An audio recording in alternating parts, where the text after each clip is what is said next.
பொண்ணா கொடுத்துருக்காங்க. பிரச்சனையோட மொத்த உருவத்தையே கொடுத்துருக்காங்க.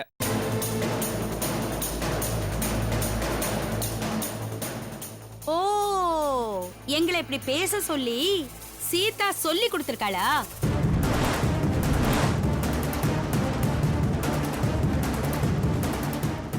பிரியா, இதெல்லாம் உன் புருஷன் பேசல.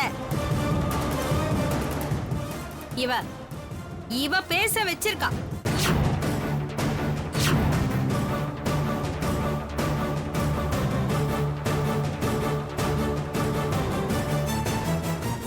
இத பாருங்க, என்ன பத்தி என்ன வேணாலும் பேசுங்க, எங்க அண்ணிய பத்தி பேசாதீங்க.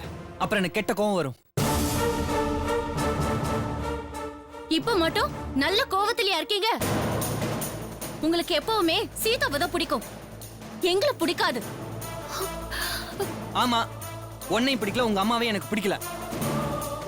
ரொம்ப கேவலமான கேடுகட்ட ஜென்மங்கள் நீங்க 2 பேருமே. மாப்ள, இன்னைக்கு உங்களால நான் ரொம்ப மன உளைச்சல்ல இருக்கேன். என் கோவத்தை அதிகமாக்காதீங்க. உங்க கோவத்தை கொண்டே குப்பத்தொட்டில போடுங்க. அது என்ன ஒண்ணுமே பண்ணாது. பிரியா, இதுக்கு மேல நான் இங்க இருக்கிறது எனக்கு மரியாதை இல்ல. இதுக்கு உன் புருஷன் என்கிட்ட மன்னிப்பு கேட்டுதான் ஆகணும்.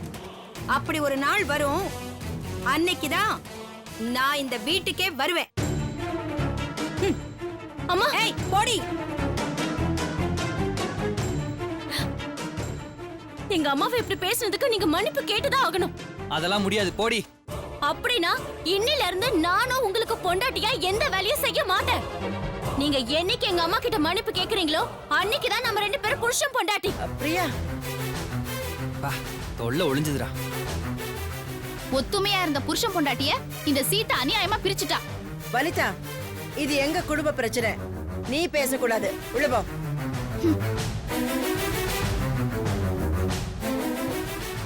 ரவி, நீ இந்த மாதிரி எல்லாம் பேசுனது தப்புப்பா. சித்ரா, ரவி பேசுனதுல ஒண்ணு தப்பு இல்ல. இதெல்லாம் கொஞ்ச நேரத்துல சரியா போயிடும். பானுமதி பல சபதம் செஞ்சு நாம பாத்திருக்கோம். இது ஒண்ணு நமக்கு புதுசு இல்ல. பேசாம போய் அவங்க உங்க வேலையை பாருங்க. ராம், ரவி, நீங்க 2 பேரும் ஆபீஸுக்கு புறப்படுங்க. போங்க.